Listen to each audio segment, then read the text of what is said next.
আসসালামু আলাইকুম। আশা করছি সবাই ভালো আছেন। আলহামদুলিল্লাহ আমরা বেশ ভালো আছি। এই তো দেখতেই পাচ্ছেন নতুন আরও একটি ভিডিও নিয়ে আসলাম আপনাদের জন্য। আশা করছি শেষ পর্যন্ত দেখবেন, ভালো লাগবে।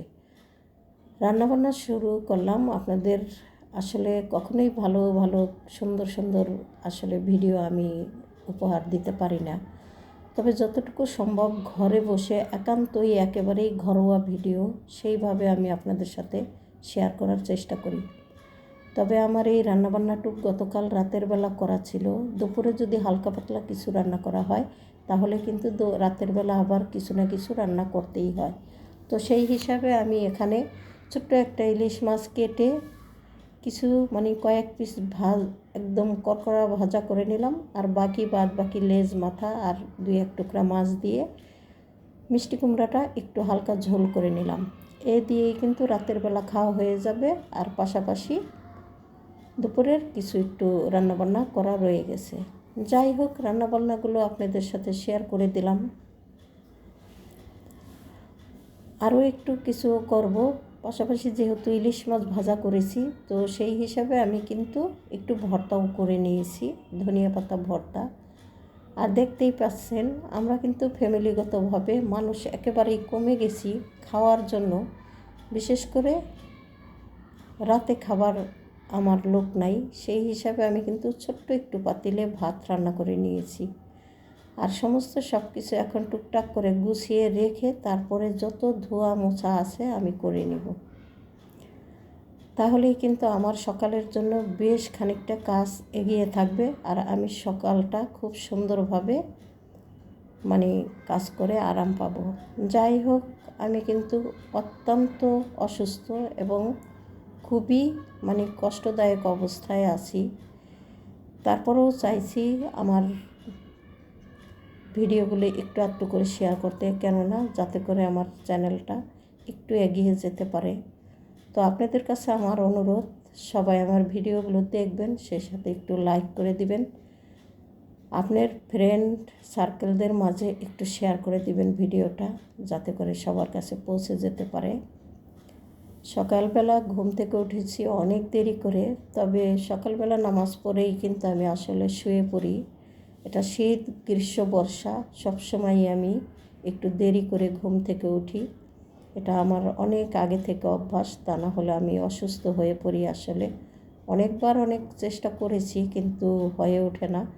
যেদিন আমি সকালে উঠি সেই দিন আরও আমি কোনো কাজে এগোতে পারি না, কেননা আমি অসুস্থ থাকি, আমার প্রেশার বেড়ে যায়।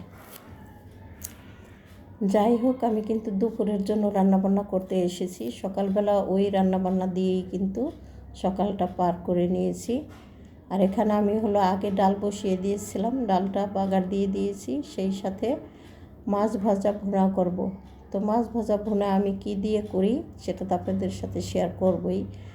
তবে আমার ছেলেরা মাছ ভাজা ভুনার ভিতরে টমেটো দিলে একেবারেই খেতে চায় না, তারপরেও আমি মাঝে মধ্যে একটু দিয়ে থাকি।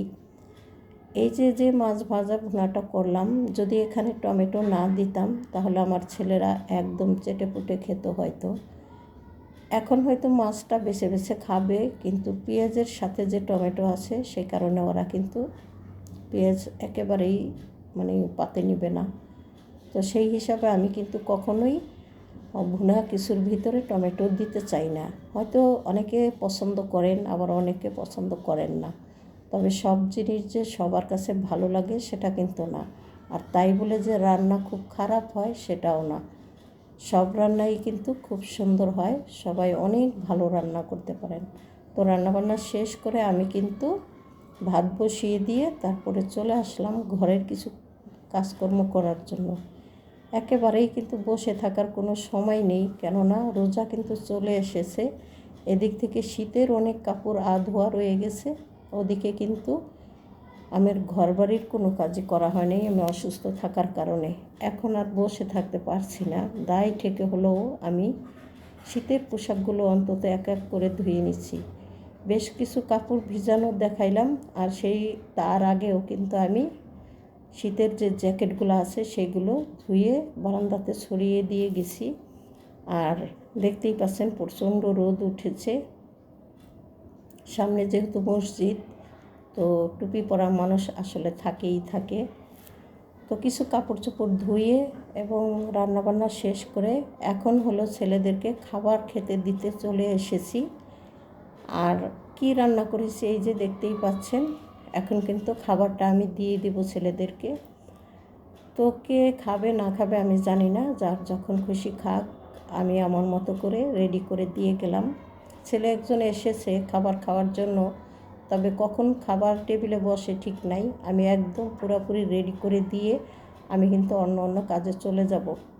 আর এদিক থেকে যে ভিজানো কাপড়গুলো ছিল সেইগুলো কিন্তু আমি ধুয়ে কমপ্লিট করেছি, তারপরে গোসল করেছি, নামাজ পড়েছি, তারপরেই কিন্তু এখানে আসছি। তবে কাপড়গুলো আমার আসলে সরিয়ে দেওয়া হয় নাই বারান্দাতে, আমি দিব এগুলো ওদেরকে খাবার রেডি করে দিয়ে তারপরেই। তো ছেলেকে দিয়ে দিলাম, আমরা পরে খাবো। তারপরে চলে গেলাম আমি কাপড় বারান্দাতে ছড়িয়ে দেওয়ার জন্য। এই যে এখানে দেখতেই পাচ্ছেন বেশ কিছু কাপড় কিন্তু আমি ছড়িয়ে দিয়েছি। আগে কিন্তু কয়েকটা জ্যাকেট দেওয়া ছিল, আরও কিছু কাপড় রয়ে গেছে, এই যে দেখতেই পাচ্ছেন এগুলো রয়ে গেছে।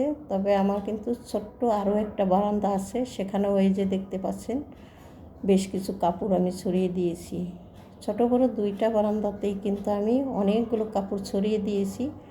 বাকি কাপড়গুলো এখান থেকে আমার যখন সালোয়ার কামিজগুলো শুকিয়ে যাবে তখন নামিয়ে আমি দিয়ে দেব। এরই মধ্যে কিন্তু বেশ কিছুক্ষণ সময় পার হয়ে গেছে, তারপরেই কিন্তু আমি বারান্দা থেকে আমার থ্রি পিসগুলো এনে ওই জায়গাটা ফাঁকা করে সেই কাপড়গুলো ছড়িয়ে দিয়েছি। আর আমার থ্রি পিসগুলো আমি ভাঁজ করে নিয়েছি, এখন একদম সুন্দর করে ওয়ারড্রোবে রেখে দেব। বেশ কিছুক্ষণ রেস্ট নিয়েছি, খাওয়ার মতো কোনো রুচি নাই মুখে, একবারেই কোনো কিছু খেতে ইচ্ছা করে না। তারপরেও একটু চা তৈরি করে নিলাম, সেই সাথে মিষ্টি আলু। আসলে কেউ মিষ্টি আলু খেতে চায় না, একদম নাছর বান্দার মতন 5 কেজি মিষ্টি আলু নিয়ে এসেছে। এখন কি আর করার, বুয়াকে বেশ কিছু দিয়েছি, আর বাদ বাকিগুলো তো আমাদেরকে যেভাবেই হোক খেতে হবে, সেই হিসাবে আমি কিন্তু সেদ্ধ করে নিয়েছি।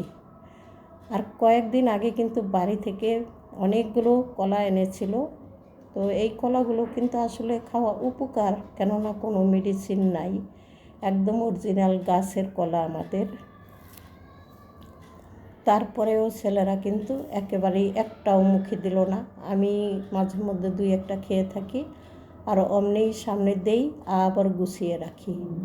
তো আজকে হচ্ছে বেশ কিছু কলা আমি এখান থেকে দিয়ে দিব অন্য মানুষকে, কেননা এত কলা আমাদের খাওয়া হবে না, অযথা রেখেও লাভ নেই।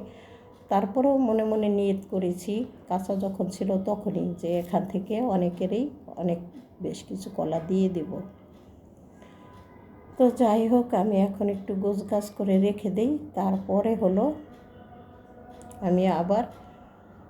আমি কি করি আপনাদের সাথে শেয়ার করব। তো এই তো গেল আছরের আগে, এটা ছিল আছরের কিছুক্ষণ পরে আর কি, মাগরিবের পরে যখন খাওয়া দাওয়া করেছি টুকটাক করে তো কিছুটা গুছিয়ে রেখেছিলাম, আর বাদ বাকি টেবিলটা কিন্তু ছড়িয়ে ছিটিয়েছিল। তো সেইগুলো আমি এখন আস্তে ধীরে গুছিয়ে নিব, আর আপনাদের সাথেও একটু শেয়ার করব।